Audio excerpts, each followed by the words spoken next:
শুরু করছি নতুন একটি ভিডিও। তো দর্শক, আজকে এক মেয়ের জীবনের গল্প তুলে ধরব, যার নাম হচ্ছে তিশা। তিশা খুবই হতদরিদ্র পরিবারের মেয়ে, কিন্তু তিশা আগে কিন্তু হতদরিদ্র ছিল না, কারণ তার বাবা ব্যবসা করত।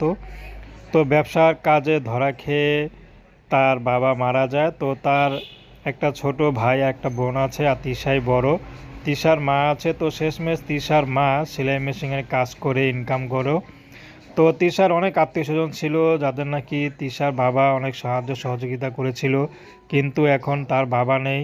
এখন যে তাদের এই বিপদ, তাদের মাথার উপর যে কেউ ছায়া হয়ে দাঁড়াবে, সেই লোকটিও আর খুঁজে পাওয়া যাচ্ছে না।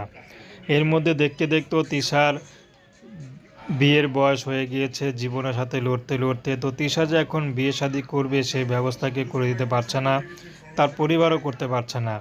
যাদেরকে একসময় তার বাবা সহযোগিতা করতো, তাদের কাছে অনেকে গিয়েছে, তার মা কিন্তু ফিরিয়ে দিয়েছে।